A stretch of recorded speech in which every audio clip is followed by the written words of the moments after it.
You roll the plastic ridge of the pen cap between your fingers while the form waits, and your eyes land on the words, emergency contact. The room goes quiet in a way you did not expect. Why can one small blank feel heavier than the rest of your day? On a kiosk screen, you watch the cursor blink in that empty field, and it keeps asking for a name like, it is the most normal thing in the world. This is the emergency contact void, a blank space that assumes a whole little network behind you. You can feel the pause before you even type. In the fluorescent light, the lanyard clasp looks cold, and you realize the form is not only about emergencies, it is about reach, about who can be pulled into your life quickly. If no one comes to mind, what does your body decide that means? First day at a new job, you smooth the folded corner of the onboarding packet, and the HR rep smiles like this is routine. Name, number, relationship. In that quiet pause, you try to translate your life into one line. Do you write a parent you rarely call, or a friend 2 subway stops away? Or do you leave it for later and feel it follow you? On the desk, you watch the binder clip catch a thin line of light, and the request starts to make a kind of sense.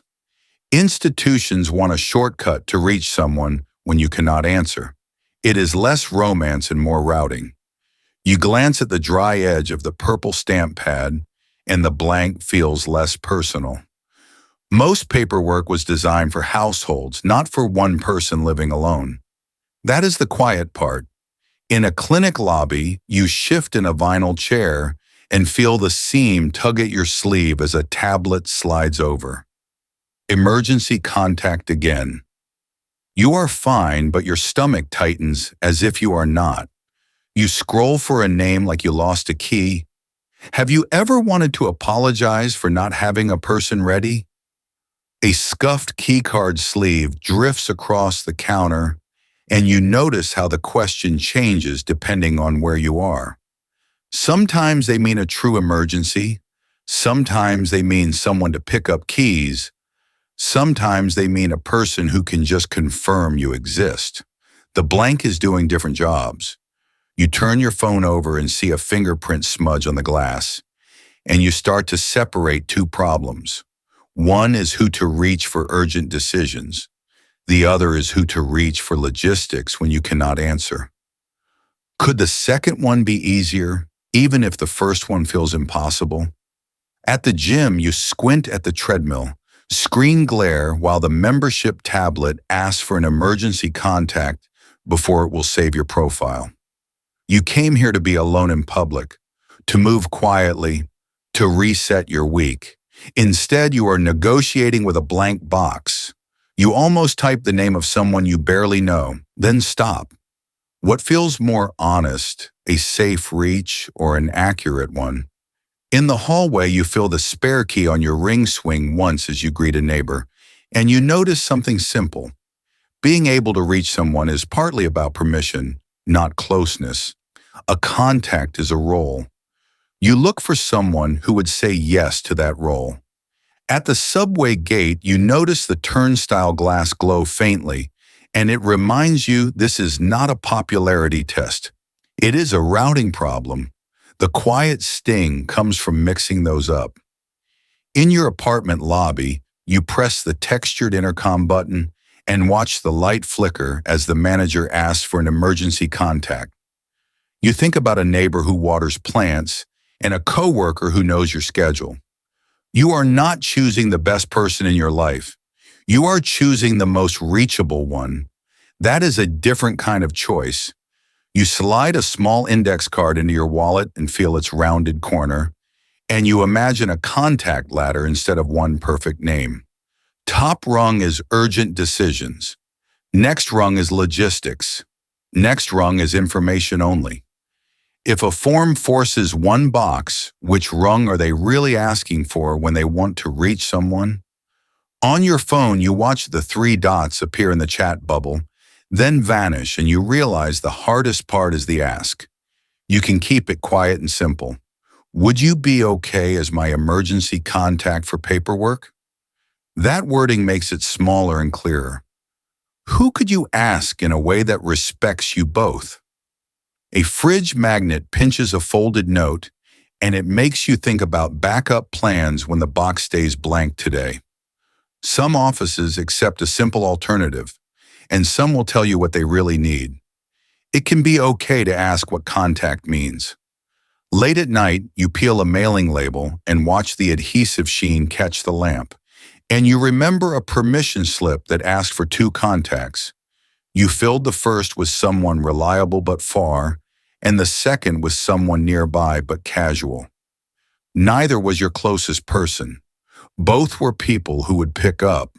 That is the quiet trick, choosing for reach instead of for meaning. You fold along the perforated line and see the torn edge turn jagged, and the blank stops looking like a verdict. It is a map of today. Tomorrow can be different. In your pocket, you feel a silicone ID pouch bend as you walk, and you think about practical comfort. A small card with essential info can speak when you cannot, and a note about keys or building access can prevent chaos. This is not dramatic. It is quiet preparation for normal life. When you live alone, the world keeps offering forms built for couples, families, roommates, and old networks that never broke. The elevator panel glows under your fingertip, and you can feel how the system expects someone else nearby. That expectation is older than you. What if the blank is friction with the design, not proof of something wrong? A hallway sconce throws a narrow stripe across the floor, and the blank starts to look like a spotlight. The mind can turn logistics into a story about worth in seconds. If you feel that story rise, can you name it as paperwork dread, not truth? You write 2 names on a sticky note and watch the edge curl, and you decide on a tiny system. 1 person for logistics, 1 for urgent calls, even if both are the same person right now. You can update later.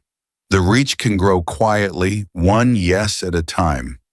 A calendar page lies open with a red circle around a date, and you remember that many people have their own voids too. Sometimes the quietest way out is reciprocal. You offer to be someone's contact, and they offer back, not as romance, just as coverage. That kind of exchange can be simpler than friendship mythology. You set a coin on the desk and watch it wobble once, and you gather the steps without making them dramatic. Separate emergency from logistics. Ask someone for permission. Keep a small backup note. If the box shows up again tomorrow, you will not start from a blank. Weeks later, you sit down to update a benefits portal, and you watch a tiny green check mark appear after you save the contact field on an ordinary Tuesday. It is not perfect. It is real. The name belongs to someone who agreed, someone who knows what the role is, and someone you can reach without panic. The void did not vanish, but it softened into a workable blank. In the morning, you step over the doormat fibers, and you let the feeling be what it is. The emergency contact box asks for a simple line, but it touches a deep place. You are not behind for living solo. You are learning to build reach with consent and care. What changes if the blank becomes a small to-do, not a judgment, and you keep it quiet,